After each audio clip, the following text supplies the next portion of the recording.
ચોમાસું હજી આવ્યું નથી અને અનેક જગ્યાએ રેલમછેલ થાય છે અને કદાચ એ સંકેત છે, ખેડૂતો માટે જબરદસ્ત નુકસાન કરે છે, પણ આ ચોમાસા પહેલાંનો જે વરસાદ છે ને એ કદાચ ભગવાનનું મોકડ્રીલ છે.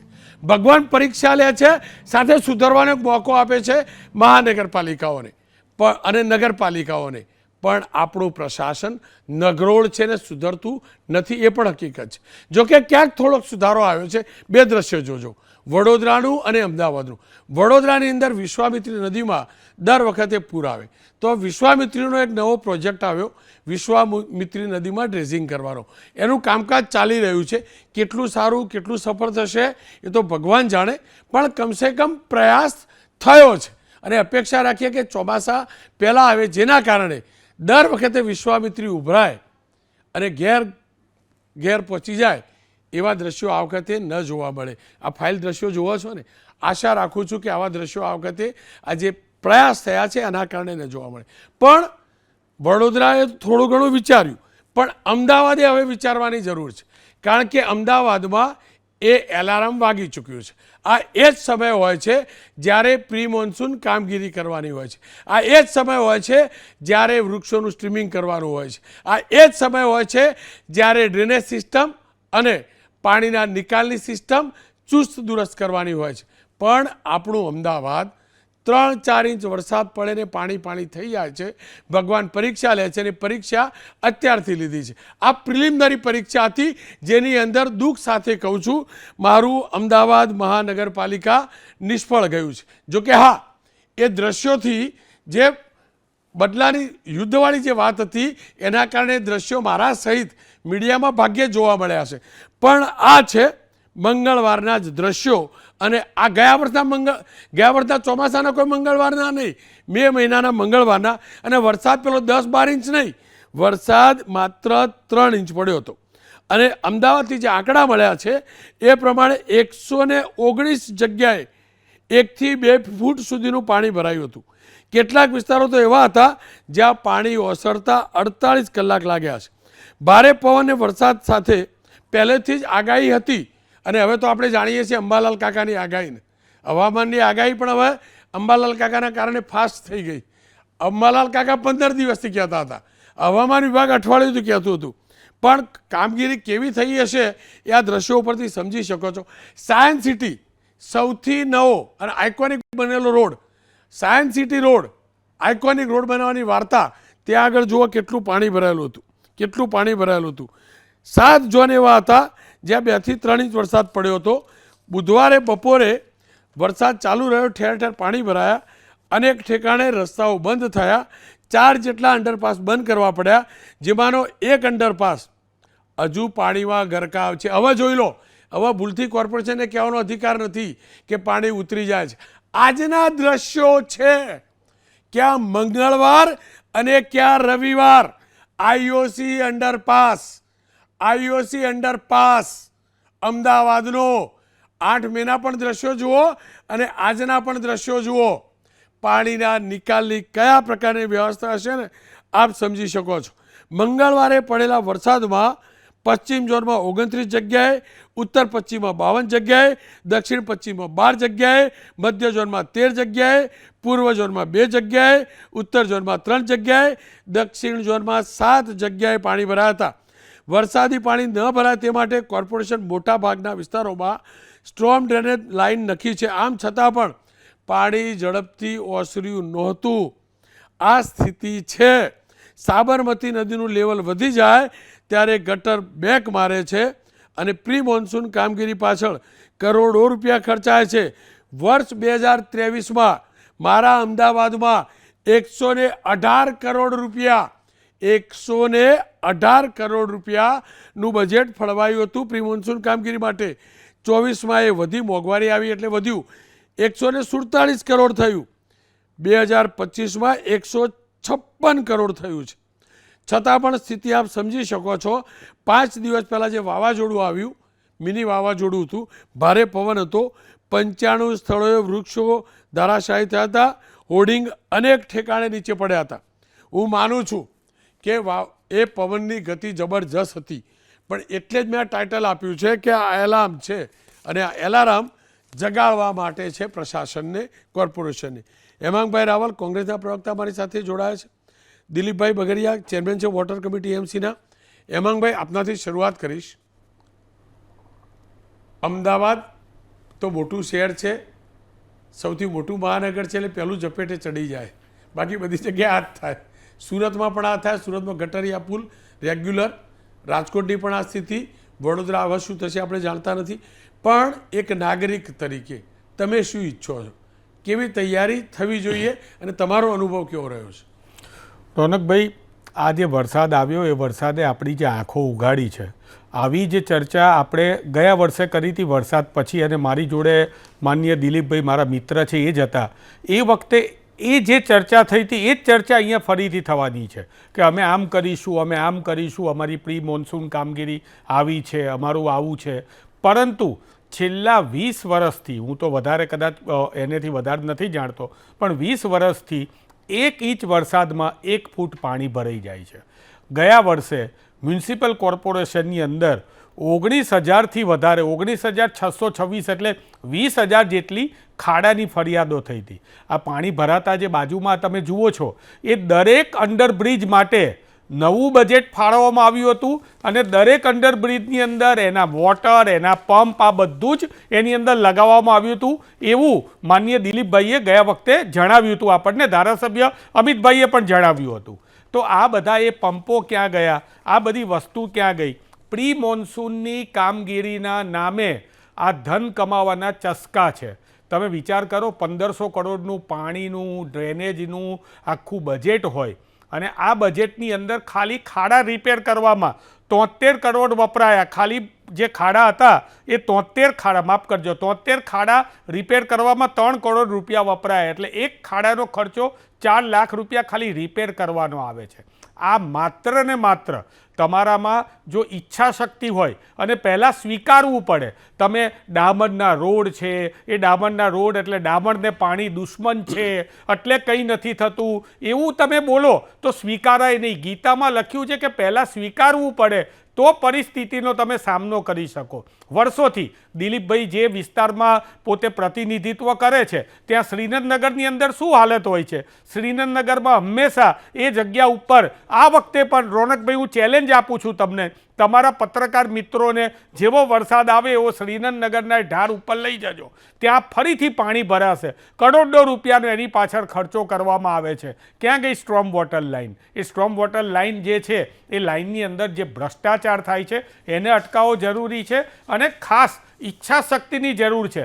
મને ખબર છે કેશવ વર્મા જ્યારે અહીંના આપણા કમિશનર હતા, હું જોતો તો એમને કે વાડીલાલ જઈએ તો રોડ બનતા હોય ને તો ખુરશીમાં પોતે બેઠા હોય. આવા અધિકારીઓની અત્યારે જરૂર છે.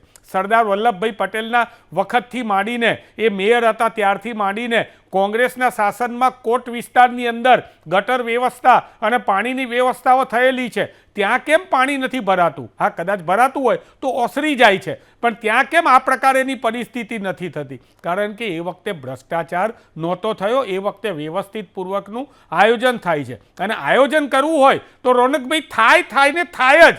અને ભારતીય જનતા પાર્ટીના રાજની અંદર ભૂપેન્દ્રભાઈ જ્યાં રહે છે, માનનીય મુખ્યમંત્રી શ્રી, એ મુખ્યમંત્રી શ્રીનો રસ્તો જુઓ તમે, ગાંધીનગરનો રાજ્યપાલનું ભવન જે અક્ષરધામવાળો રસ્તો છે, કોઈ દાડો ત્યાં ખાડા પડ્યા? કોઈ દાડો ત્યાં પાણી ભરાયું? જો ત્યાં પાણી ના ભરાતું હોય, મંત્રીઓના બંગલાઓની અંદર પાણી ના ભરાતું હોય, તો સામાન્ય જનતાને આ શોષાવાનું શા માટે આવે? ગયા વર્ષે ગુજરાતમાં ખાડાને પાણીના લીધે જે નુકસાન થયું હતું, એ નુકસાન એ વાહનોનો મધ્યમ વર્ગને સૌથી વધારે પીસાવાનું આવે છે. વાહનોને નુકસાન થયું હતું. અમદાવાદની અંદર મણિનગર, ભૈરવનાથ અને વેજલપુર જેવા વિસ્તારોમાં બોટ લાવવી પડે, પાણીની બોટ લાવવી પડે.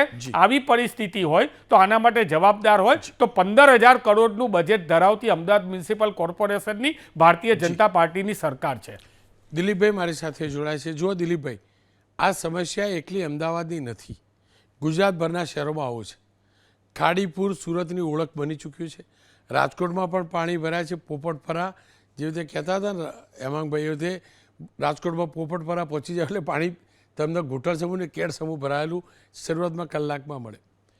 આ હું ફરીથી કહું છું, કોર્પોરેશનની ટીકા કરવા માટે કાર્યક્રમ નથી કરી રહ્યો. અને હું એટલે જ કહું છું કે આ વોર્નિંગ બેલ હતો, આ કમોસમી વરસાદ વોર્નિંગ બેલ હતો. એની અંદરથી કોર્પોરેશને કયા પ્રકારની શીખ મેળવી.